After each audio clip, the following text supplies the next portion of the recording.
Cuando yo veo pues aquella imagen de... Habla de los Connie animales Aguirre.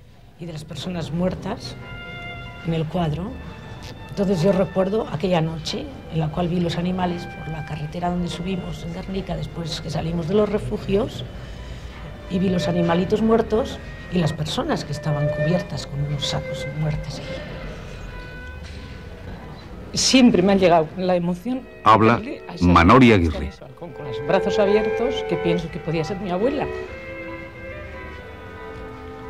Que la vieron así, o sea, no puedo en este momento. Me emociono. No puedo.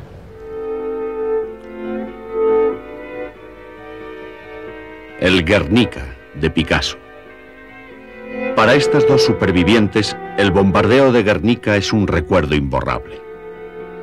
Casi medio siglo más tarde, Guernica sigue siendo un símbolo de destrucción. En los años 30, España era aún, en muchos aspectos, un país decimonónico, pero su guerra civil se convirtió en el campo de batalla de las ideologías del siglo XX. Hombres y mujeres de todo el mundo fueron a España a luchar por la democracia, el comunismo o el fascismo. Ideologías que ahora, después de la Segunda Guerra Mundial y de la Guerra Fría, tienen significados muy diferentes a los que entonces tenían.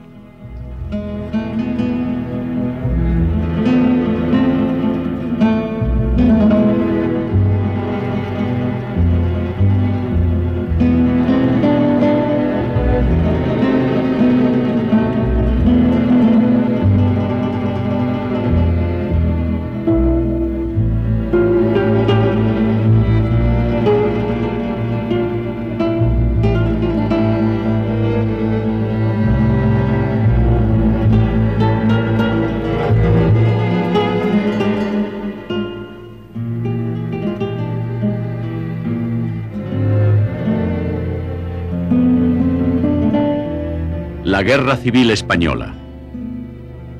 Tercer episodio. La Guerra de los Idealistas.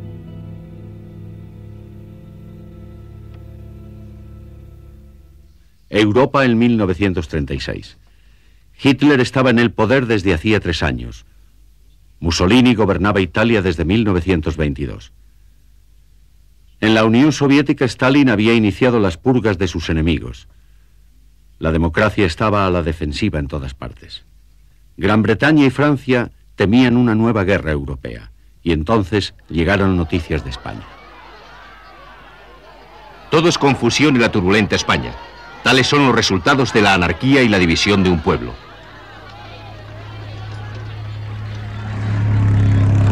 Los noticiarios extranjeros tenían una simple explicación: anarquía. Pero la verdad es que la crisis española confundía a los extranjeros. Para comprenderla mejor, la explicaban a través de sus propias ideologías. España se convirtió en la obsesión europea.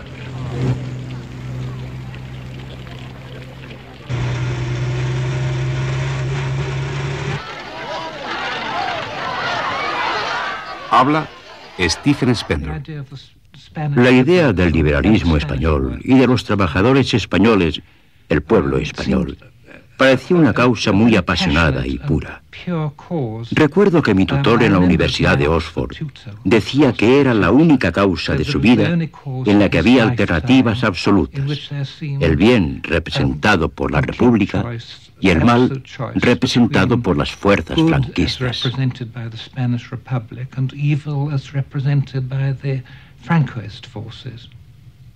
La convicción de la izquierda no era mayor que la de sus enemigos de la derecha.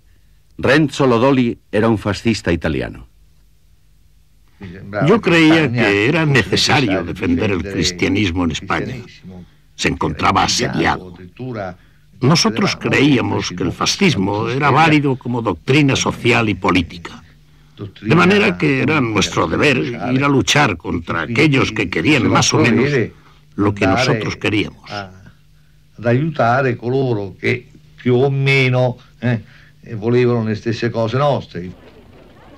Inmediatamente, ambos bandos buscaron y encontraron el apoyo de aliados extranjeros. En el mundo liberal y democrático, había una fuerte corriente de simpatía hacia la República, pero en cuanto a ayuda material, eso ya era otra cuestión. Por su parte, los rebeldes consiguieron ayuda inmediatamente.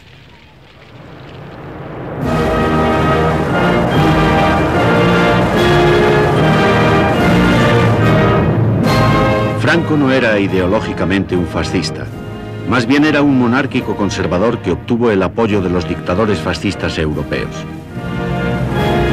Y fue así como Franco quedó identificado con esa ideología. A pesar de eso, no existe prueba alguna de que el golpe de Estado militar en España fuera fruto de un complot fascista internacional. Todo lo contrario, en el verano de 1936, España prácticamente no figuraba en los planes de Hitler. Hitler estaba construyendo una maquinaria de guerra para sus propios propósitos, la expansión hacia el este y la represión de sus enemigos políticos en Alemania. Hitler prometió a Gran Bretaña que no intervendría en España. Esta fue la primera de muchas mentiras diplomáticas en torno a la guerra civil, porque la verdad era que Hitler ya había enviado ayuda militar a España. 2 días después del alzamiento, Franco pidió ayuda al Führer. Hitler temía el control del estrecho de Gibraltar por parte de un gobierno hostil en España y decidió enviar no solamente las baterías antiaéreas y los aviones de combate que Franco había solicitado, sino un escuadrón completo de aviones de transporte Junker para trasladar al ejército de África desde Marruecos a la península.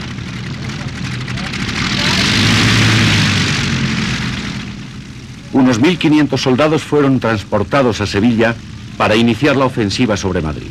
Estas fuerzas disciplinadas y bien entrenadas desempeñarían un papel importantísimo en la guerra. Hitler diría más tarde que Franco debería haber levantado un monumento al Junker 52 en agradecimiento por la victoria.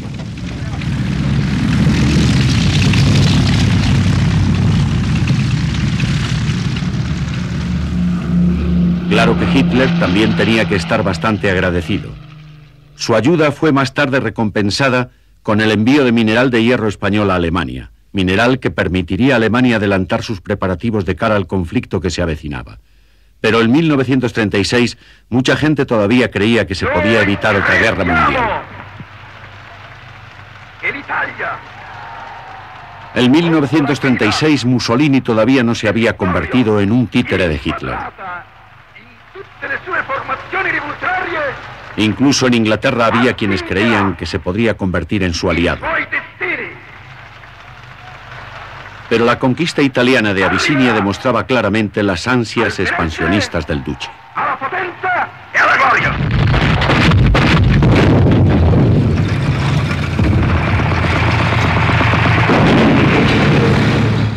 Quería hacer del Mediterráneo el Mare Nostrum, otro lago italiano.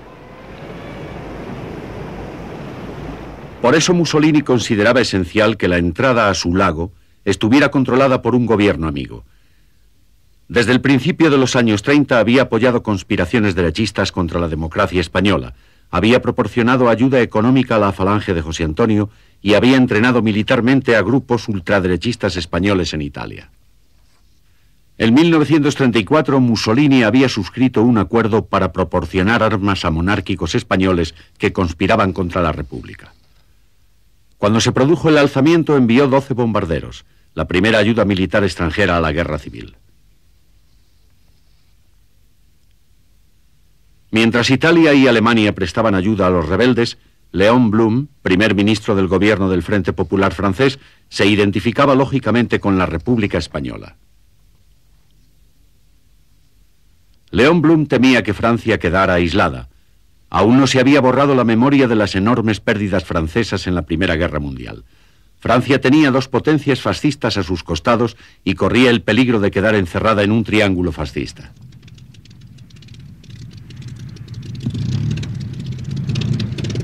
Blum fue a Londres a discutir un tratado de seguridad con los británicos. Antes de abandonar París, ordenó el envío de armas a España.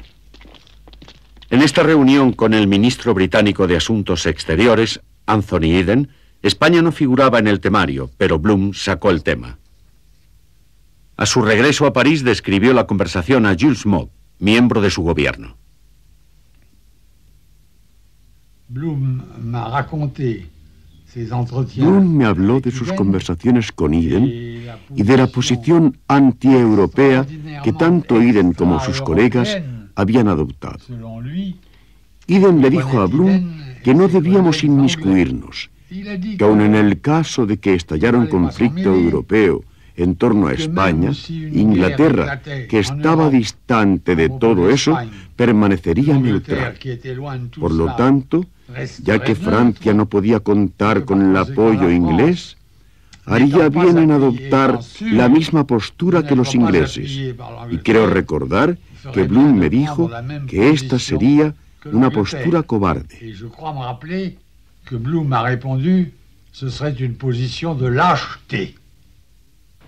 En Londres, el gobierno británico estaba preocupado. Baldwin, el primer ministro conservador, y sus ministros querían evitar a toda costa otra guerra mundial. Su gran temor era que el conflicto se iniciara en España. Alex Douglas Hume era diputado conservador. Si país tras país entraban en la guerra, nadie podía vislumbrar el final. Podía desencadenarse un conflicto europeo. Mussolini andaba creando problemas por todo el Mediterráneo. El Japón estaba intranquilo y, naturalmente, el rearme alemán iba a toda marcha. Así que nosotros temíamos vernos envueltos en otro conflicto.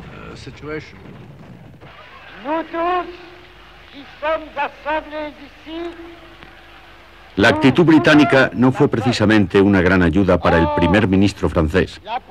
Su proyecto de mantener la paz en Europa protegiendo a España topaba además con fuerte oposición interna. Sus ventas de armas a España habían dividido a su propio gobierno y amenazaban con crear disturbios. Así que Blum anuló las ventas de armas y formuló una nueva política. El 2 de agosto el gobierno francés anunció que había decidido hacer un llamamiento urgente a los gobiernos interesados para formalizar un pacto de no intervención. El gobierno británico, con el apoyo de la oposición laborista, respondió inmediatamente al llamamiento. Creo que Francia y Gran Bretaña sentían lo mismo ante el tema. Nosotros no queríamos vernos involucrados. Y Blum, Blum fue el que inventó la política de no intervención, que no era, desde luego, una política heroica, pero era una política pragmática. El cierre de la frontera con Francia fue un duro golpe para la República Española. Bajo las leyes internacionales, la República tenía perfecto derecho a comprar armas en el extranjero, pero la no intervención se lo impedía. Efectivamente, nadie puede decir que fuera una política heroica. Era simplemente una argucia diplomática bajo la cual cada país podía perseguir sus objetivos individuales. Los otros países podían así luchar sus batallas sin llegar a ir a la guerra. En realidad, nadie creía que esta política pudiera limitar la magnitud de la guerra civil. De lo que sí servía España era de válvula de escape para las pasiones políticas del resto de Europa.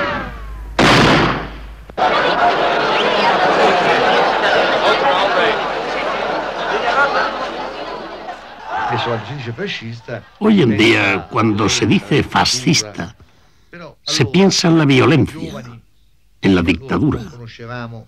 Pero los que éramos jóvenes en esa época no conocíamos otra cosa.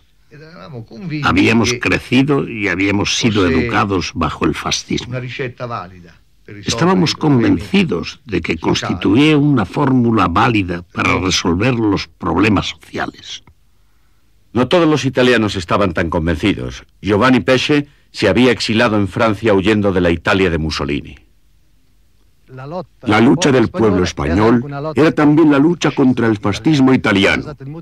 Esta es la razón por la que vine de voluntario a luchar en España. Dolores Ibarruri, la pasionaria, era diputada comunista en las Cortes. Sus encendidos discursos sirvieron para incrementar el apoyo internacional a la República. La pasionaria había venido a París para pedir apoyo, ayuda del pueblo francés y del gobierno francés. Per chiedere aiuto, sostegno al popolo francese e al governo francese. Expresión de solidaridad del pueblo francés para con el pueblo español. Que el pueblo francés no olvide que la lucha que en estos momentos sostiene el pueblo español es la lucha por la paz, es la lucha por la libertad. Finalizó su discurso diciendo: si España es derrotada, el mundo quedará bañado en sangre. Así que yo, que era un joven militante del movimiento antifascista, dije que yo también debía contribuir.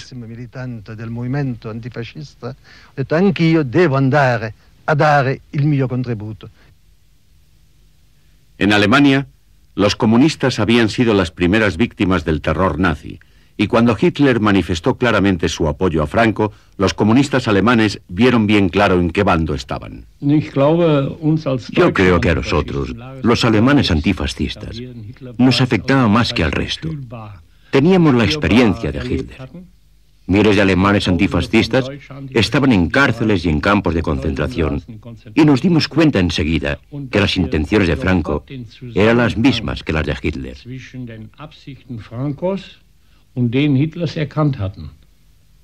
Las consecuencias de la Gran Depresión económica en las ciudades europeas empujaba a miles de voluntarios al campo de batalla español. La mayoría eran comunistas. Frank Deegan era un estibador de Liverpool en paro. Yo creía que si Hitler y Mussolini conseguían ayudar a Franco a que ganara la guerra, esto significaría una derrota para el movimiento obrero en todo el mundo. Pensábamos que los fascistas de todo el mundo se habían aliado. Así que se hizo un llamamiento para reclutar voluntarios que apoyaran a la República. El llamamiento vino de Moscú. El Comité Internacional de Dirigentes Comunistas, Comintern, organizó una columna internacional de voluntarios. Sin embargo, Stalin tenía sus dudas.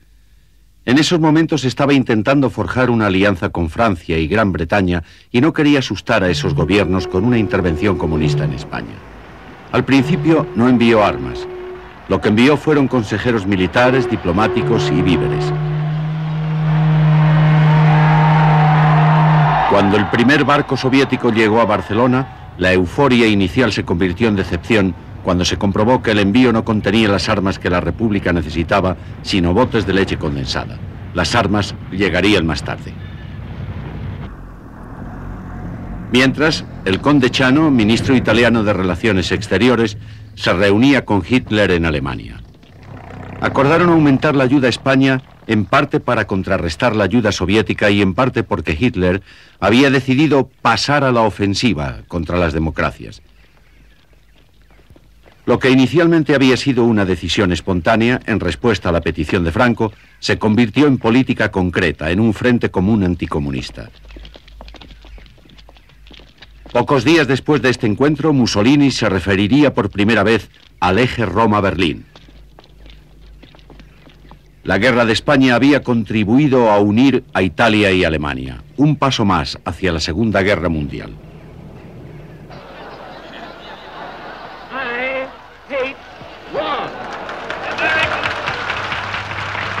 El mundo era muy diferente en 1936. Estados Unidos no desempeñaba un papel decisivo en la política mundial. Aún persistía en mantenerse al margen de los asuntos europeos. Roosevelt decidió desentenderse del conflicto español. Sin embargo, permitió que la compañía petrolífera Texaco abasteciera a los nacionalistas. En Londres, el Comité de No Intervención estudió las acusaciones de intervención alemana, italiana y portuguesa. El comité estaba presidido por los británicos, pero en realidad a nadie le interesaba que se probaran estas acusaciones. No es extraño que el propio embajador alemán, von Ribbentrop, comentara que un nombre más apropiado para este organismo hubiera sido el de Comité de Intervención. Esta intervención era bien evidente en la Batalla de Madrid. Hasta octubre de 1936, el cielo de Madrid estaba dominado por la aviación rebelde, dotada de aparatos italianos y alemanes. La aviación republicana estaba en inferioridad, hasta que llegaron los aviones soviéticos. Antes de que llegara la ayuda soviética, yo había visto manifestaciones de mujeres en la Gran Vía levantando los puños ante los aviones italianos y alemanes y gritando: «¡No pasarán!». 2 semanas más tarde aparecieron otros aviones sobre Madrid, pero esta vez volaron muy bajo y no soltaron bombas. Todos los que estaban mirando vieron que ya no eran alemanes ni italianos, sino aviones rusos, y el griterío se extendió por toda la ciudad. Son nuestros. Son nuestros. Son nuestros. They're ours. Un día que estábamos oyendo el paso de los aviones, vimos unos pequeños aparatos de aviación como de cabeza muy gorda, ¿no? Que eran los famosos chatos, ¿no? Que evolucionaban con una velocidad increíble. Había dos tipos de aparatos, los chatos y los moscas, ¿no? Que evolucionaban y que derribaron algún aparato nacional. La gente empezó a emocionarse, a gritar viva Rusia, se abrazaba.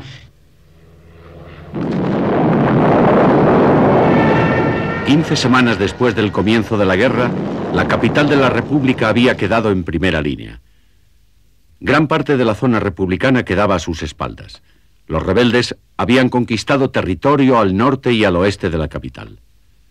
La gran ofensiva sobre Madrid se inició el 7 de noviembre. Con solo 25.000 soldados, los nacionalistas pretendían conquistar una ciudad de 1 millón.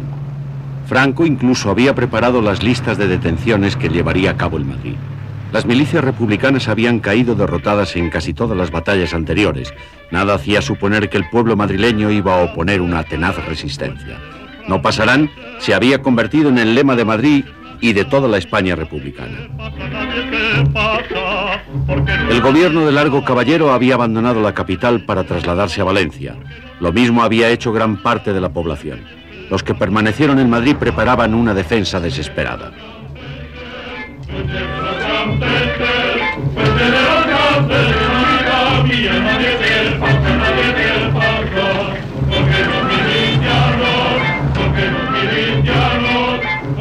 El general Miaja, uno de los muchos militares que habían permanecido fieles a la República, dirigía la Junta de Defensa que gobernaba la capital.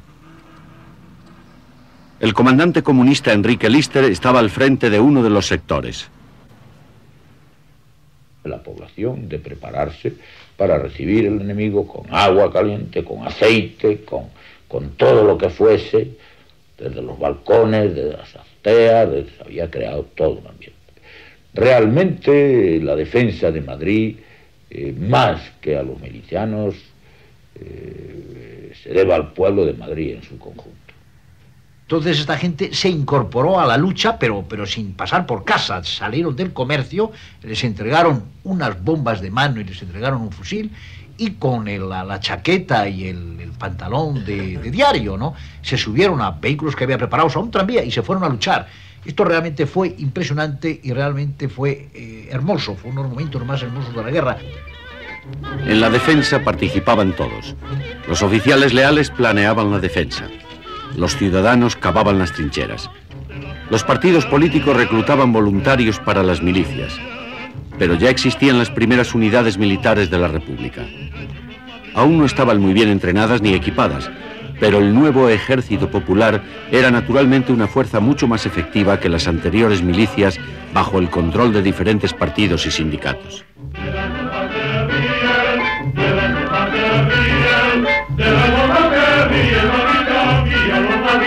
La resistencia popular había crecido ante el avance de las tropas franquistas y al aliento de una enorme campaña propagandística. Madrid, corazón de España, late con pulsos de fiebre. Si ayer la sangre le hervía, hoy con más calor le hierve. Ya nunca podrá dormirse, porque si Madrid se duerme, querrá despertarse un día y el alba no vendrá a verle. No olvides, Madrid, la guerra. Jamás olvides que enfrente los ojos del enemigo te echan miradas de muerte. Rondan por tu cielo halcones que precipitarse quieren sobre tus rojos tejados, tus calles, tu brava gente. Wir im fernen Vaterland geboren, nahmen nicht als harten Herzen mit.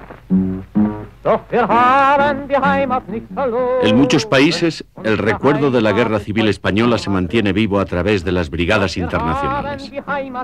Los 40.000 voluntarios que acudieron a España en defensa de la República siguen constituyendo un ejemplo único de solidaridad internacional. Eran franceses, griegos, polacos, italianos, americanos, irlandeses, australianos, suecos, suizos. De 2.000 voluntarios británicos, 500 quedaron enterrados en España. Pero ya habían transcurrido 4 meses de guerra y Madrid estaba asediado cuando esos voluntarios ocuparon sus posiciones en el frente.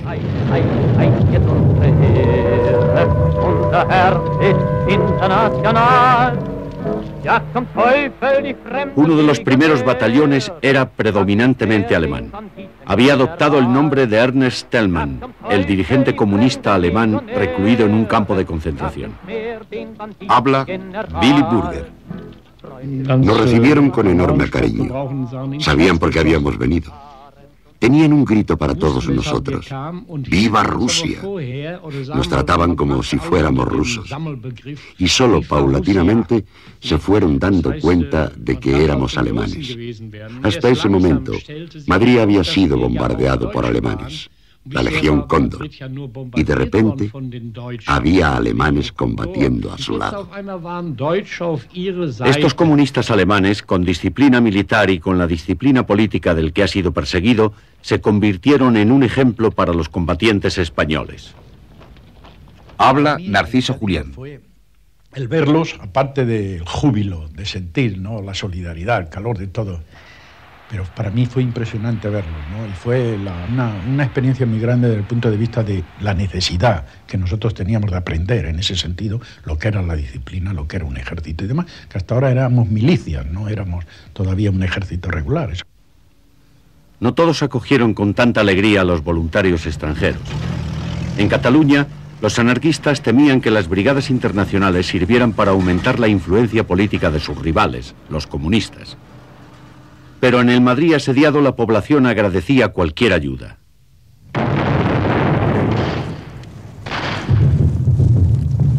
Las brigadas internacionales fueron enviadas rápidamente al frente para contener la ofensiva nacionalista.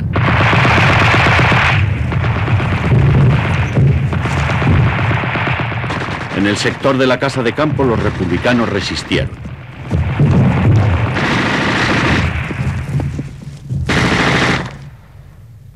El 15 de noviembre de 1936 las tropas rebeldes consiguieron ocupar parte de la ciudad universitaria.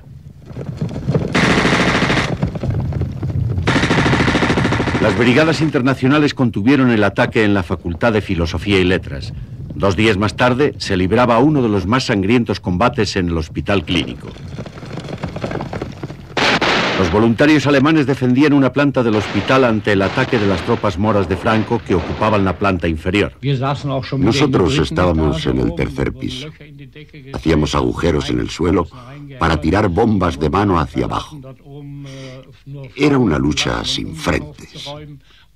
Nunca hubo un frente definido. Wirklich echte, klare Fronten, abgegrenzte Fronten gab es in diesem Kampf kaum. El frente quedó finalmente estabilizado. Madrid resistió. Franco cambió de objetivos.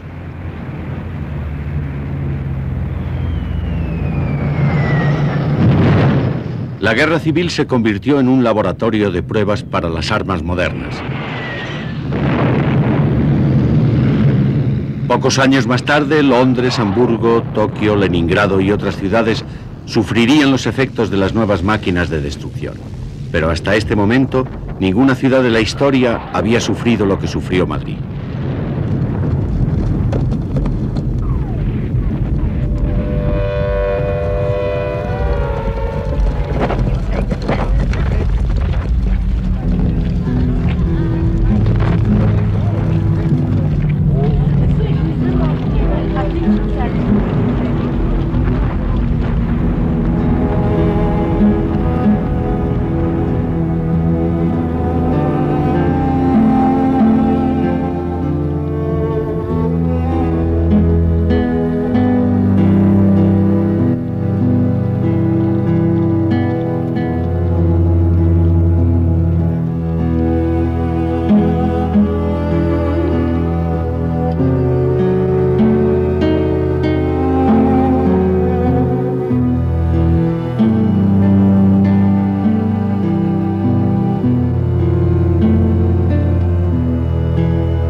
Imágenes como estas dieron la vuelta al mundo y reforzaron la corriente de simpatía hacia la República.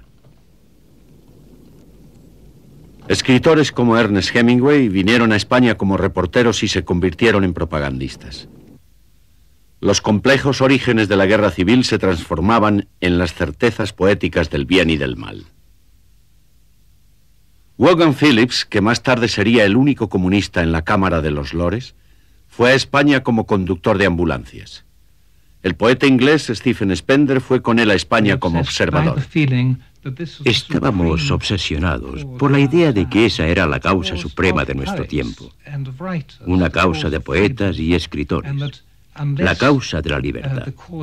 Y creíamos que si no se derrotaba al fascismo, no podríamos seguir existiendo como escritores. Como tantos otros intelectuales británicos, Spender era en esa época miembro del Partido Comunista, pero representaba una corriente de pensamiento liberal. Yo creo que hubo otra generación posterior, la de John Corford y Julian Bell, muertos en España, que sintieron que querían sumergir su literatura, su independencia intelectual, incluso su propia existencia como intelectuales, que les parecía subjetiva dentro de la objetividad del marxismo. Esa fue también la generación de Philby McLean. Philby era corresponsal del diario londinense The Times en el bando nacionalista. En realidad era un espía soviético. Julian Bell había desarrollado la ideología marxista en la Universidad de Cambridge. En las universidades, muchos miembros de la clase dirigente británica se convirtieron al comunismo, convencidos de que era la única defensa posible ante la amenaza fascista. Aún no se había dado a conocer la realidad de la Rusia de Stalin. Para otros intelectuales como George Orwell, la Guerra Civil Española constituyó una educación en los peligros del totalitarismo comunista. El escritor inglés luchó en las milicias del POM, un partido marxista independiente y anti-estalinista. La represión a la que los comunistas prosoviéticos sometieron al POM significó un enorme desengaño para aquellos que consideraban a la República una democracia. La mayoría de los voluntarios internacionales eran comunistas. Los que no lo eran se sentían aislados. Recuerdo que conocí en el frente de Madrid a un joven inglés de buena familia que me dijo: ¿sabes? Yo vine a España y me alisté en las brigadas internacionales porque creía que era una organización democrática y liberal. Me encontré con que era una organización comunista. Y luego dijo: me pasaré lo que me queda de vida andando cada día hacia ese cerro cercano y así acabaré. Estaba desilusionado, aunque aceptaba la situación. Murió 6 semanas después. Sin embargo, a los ojos de muchos españoles la ayuda soviética era la salvación. Teresa Pàmies era militante de las Juventudes Socialistas Unificadas. Es que Rusia nos ayudaba. Era el país que traía armas al gobierno de la República legítimo. Nosotros veíamos unos barcos en Barcelona y aquel sentimiento de adhesión mítica se convirtió en un sentimiento muy concienciado.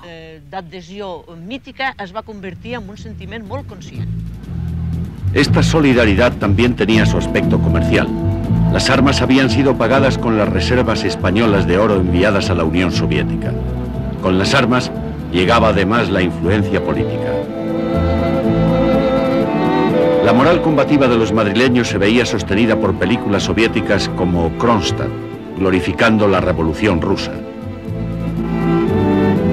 Sin embargo, la influencia rusa no servía para alentar la Revolución Española, todo lo contrario. La enorme disciplina comunista en el frente y en la retaguardia atrajo el apoyo de amplios sectores liberales, de todos aquellos a los que aterrorizaba el caos revolucionario de los anarquistas. A fines de 1936, Stalin escribió una carta en francés diplomático a Largo Caballero, afirmando que la República debía buscar el apoyo de los liberales y de los campesinos conservadores. Es necesario impedir que los enemigos de España la consideren una república comunista, escribía Stalin. No olvidemos que Stalin aún buscaba el apoyo de Francia y Gran Bretaña. En esos momentos aún no eran sus aliados ante la amenaza de Hitler. Las intenciones de Hitler en España eran cada día más claras. Su embajador reconoció formalmente al régimen de Franco durante la batalla de Madrid y ahora sí que el Führer no podía permitir que los rebeldes perdieran la guerra. Alemania incrementó su ayuda militar y envió instructores para entrenar a los oficiales nacionalistas. Esta ayuda dio a Franco una ventaja, pero no una superioridad aplastante. Los nacionalistas dominaban aproximadamente un 60% del territorio nacional, pero carecían de tropas suficientes para lanzar una ofensiva general en busca de una rápida victoria. A pesar de que Madrid estaba casi cercado, la República resistía. Los aliados de los nacionalistas se impacientaban, especialmente Mussolini. Sin molestarse en consultar a Franco, empezó a enviar grandes contingentes de voluntarios italianos a España. Entraron en combate en Málaga. Fue una victoria fácil. Esta victoria redujo el frente y elevó la moral nacionalista.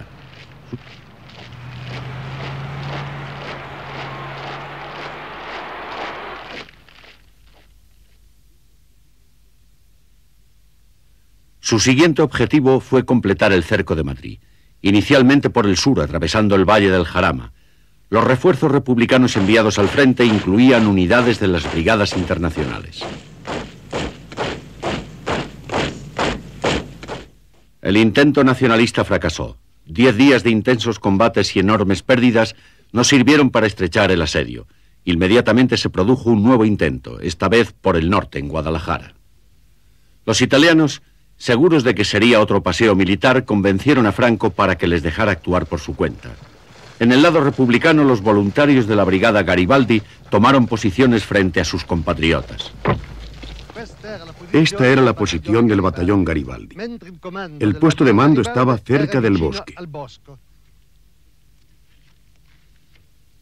Los fascistas estaban allí y allí, en toda esa zona. Alrededor del mediodía vimos que se aproximaban 2 coches. Los paramos y nos dijeron: somos italianos. Les contestamos: nosotros también somos italianos. Giovanni Pesce y sus camaradas habían encontrado lo que habían venido a buscar en España, la oportunidad de combatir a los italianos fascistas. Empezaron a levantar las manos y empezaron a gritar: no disparéis, somos italianos como vosotros. No tenemos la culpa de que Mussolini nos haya enviado aquí. Nos habían dicho que nos enviaban a Abisinia. Los tomamos prisioneros y los llevamos al puesto de mando. La derrota de los fascistas italianos en Guadalajara enfureció a Mussolini. Decidió que ningún voluntario podría volver a Italia hasta que se obtuviera una victoria. Estaba entrando más ayuda externa que nunca en España, no la suficiente como para tener una influencia decisiva en el conflicto, solo para prolongarlo. La batalla de Madrid había acabado en tablas. Así quedaría hasta el final de la guerra 2 años después. Los nacionalistas se lanzaron a la conquista del norte. Parte del País Vasco estaba aún en poder de la República. El País Vasco había quedado aislado del resto de la zona republicana desde los primeros días de la guerra. Sus recursos minerales y su industria pesada lo convertían en un importante objetivo militar. El País Vasco era también una región especial en otros sentidos. Era la única zona republicana donde católicos conservadores combatían junto a anarquistas y socialistas. En la lucha contra los vascos no cabía el calificativo de cruzada. El País Vasco seguía siendo una de las regiones más religiosas de España, el único lugar en el que los católicos rezaban por la derrota de Franco. Vascos de todas las ideologías estaban unidos por unas aspiraciones autonómicas. Eran aspiraciones que la República había reconocido, aspiraciones que los nacionalistas, obsesionados por la unidad de la patria, se disponían a aplastar.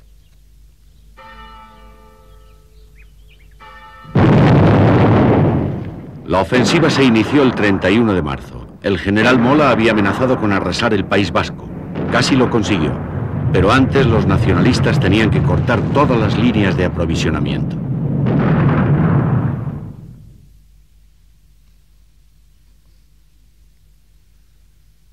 El bloqueo marítimo de los puertos republicanos era otro serio problema para Gran Bretaña.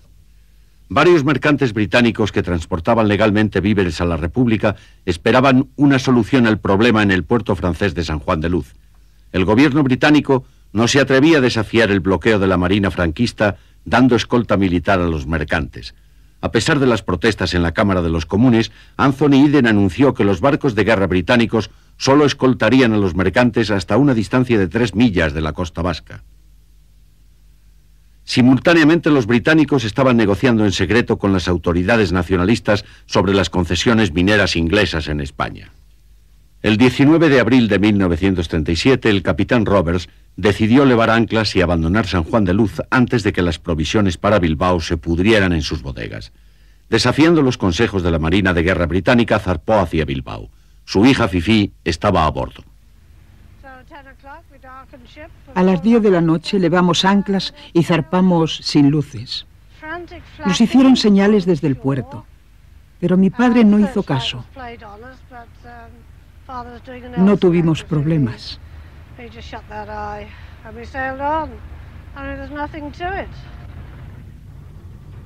A pesar de las advertencias británicas y de la amenaza de las minas a la boca del puerto, el Seven Seas Spray, espuma de los 7 mares, llegó a puerto. Fuimos los primeros en llegar. En Bilbao las provisiones que quedaban no hubieran durado más de 4 días. Todo el mundo nos aclamaba, sonaban las sirenas, fue un gran recibimiento.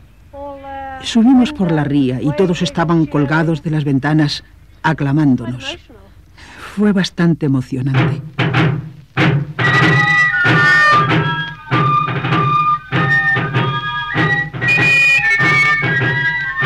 El capitán Roberts y su hija Fifi se convirtieron en los héroes de los vascos.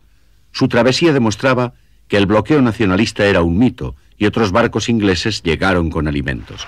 De todos modos, a los vascos ya no les quedaba mucho tiempo para celebraciones.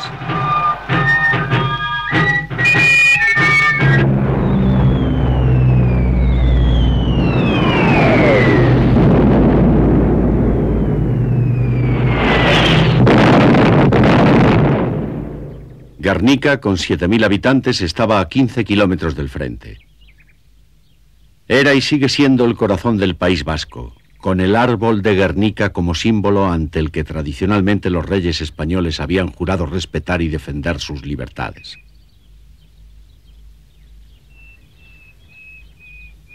El 26 de abril de 1937 era día de mercado en Guernica. Habla Ignacia Ozamiz. Ahora están los jardines en Guernica y todo eso pues estuvo muy bien, pero ya vinieron tarde a las 4 menos cuarto. Ignacio Ozamiz vivía en Guernica con sus 2 hijas, Connie y Manoli. Entonces, estando ahí, en el polígono ese, yo vi enfrente los montes de Oiz que están, y por allí vi aparecer los aviones. Primeramente vino uno. Él se dio las vueltas con sabidas, pero ya nos habíamos acostumbrado a verle a dar las vueltas y marcharse. Pero no pasaron ni 10 ni 15 minutos. Llegaron y los pudimos contar. Eran 8 los que aparecieron todos en una línea. Negros, muy negros, los recuerdo. Y cuando empezaron, a mí no se me olvidará el sonido que traían las bombas, ¿no? Que era como que... Y bueno, entonces era todo gritos, ¿no? ¡Ay, pim, pum! Entonces oía eso, el estruendo ese tan tremendo. Y eso repetidas veces. Me acuerdo que Concha Ulate y todas estas... ¡Ay, otra vez! Y unos silbidos y ¡pum! Y claro, y cada vez veías que se movía todo y que venía humo y que venía calor y todo eso. 43 aviones, la mayoría alemanes, tomaron parte en el bombardeo de Guernica. Karl von Nauer era uno de los jefes de escuadrilla de la Legión Cóndor que bombardeó Guernica. Eso no afectó mi vida. Yo participaba en esos ataques porque era parte de mi deber como militar, cumpliendo órdenes y jugándome la vida. En aquel entonces creíamos que estábamos luchando en una guerra contra el comunismo. Es posible que la Legión Cóndor creyera que los vascos eran comunistas, pero el mando nacionalista español conocía la verdad. Lo cierto es que para ambos bandos Guernica no tenía valor sentimental alguno. Era simplemente un objetivo militar. Tenía una pequeña fábrica de municiones y los soldados republicanos en retirada tenían que cruzar la población para llegar a la última línea de defensa en torno a Bilbao. Los alemanes dicen que sus instrucciones eran bombardear el puente y el cruce de carreteras junto a Guernica para cortar la retirada hacia Bilbao. En 3 horas se arrojaron toneladas de explosivos y bombas incendiarias sobre Guernica.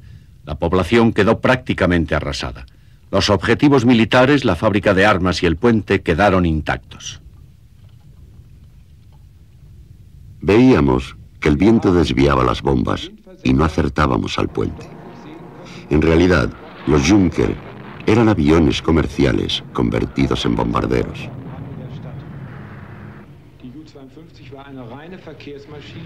Había lo que llamábamos una olla debajo del avión. Podíamos retirarla durante el despegue y colocarla en vuelo.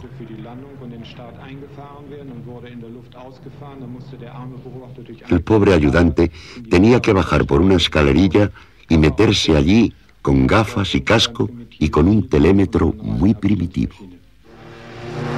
Los alemanes no explican por qué no se utilizaron otros aviones de bombardeo más precisos para destruir el puente, ni por qué se ametralló a la población que huía, ni la magnitud de esta operación frente a un objetivo de relativa importancia. Pero el impacto que yo recuerdo con 9 años fue para mí, al salir, el foco de calor que me dio a la cara. Porque estaban ardiendo todos los edificios que estaban continuos a las fábricas. Estaban ardiendo y todo estaba, el cielo estaba reflejado todo rojo. 2 días después del bombardeo, Fifi Roberts y su padre fueron a ver las ruinas de Guernica. 45 años más tarde, regresó a Guernica para ver reconstruida la ciudad devastada que había fotografiado con su nueva cámara en 1937.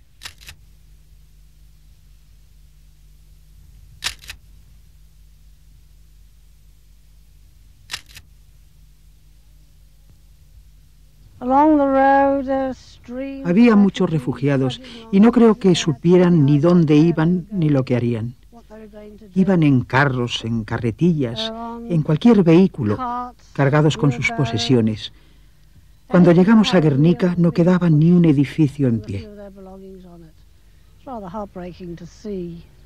Había cascotes por todas partes y algunos soldados buscando víctimas entre las ruinas.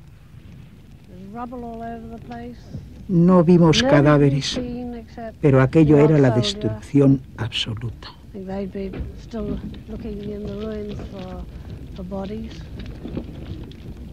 Luckily, we didn't see any, but the place was an absolute shambles.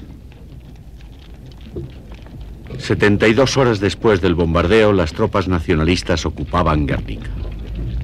La Guardia de Honor ante el árbol de Guernica formaba parte de una intensa campaña propagandística destinada a contrarrestar el impacto mundial que había tenido la noticia del bombardeo.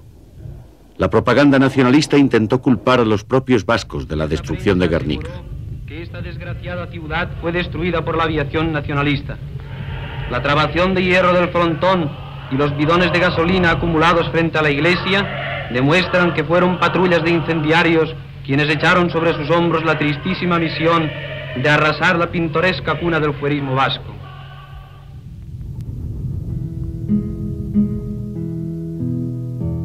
Hubo quienes llegaron a creer esta versión.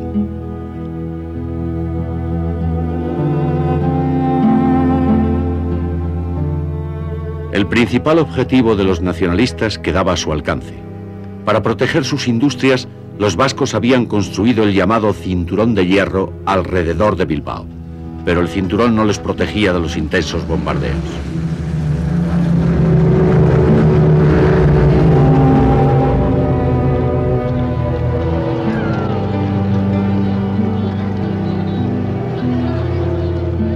Ante la inminente caída de Bilbao, las democracias occidentales se vieron finalmente en la obligación de prestar alguna ayuda.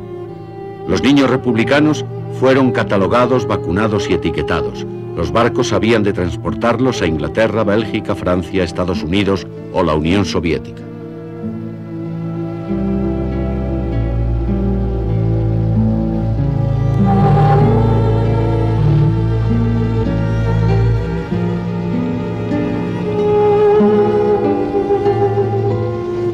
cinturón de hierro no pudo impedir que los nacionalistas conquistaran Bilbao.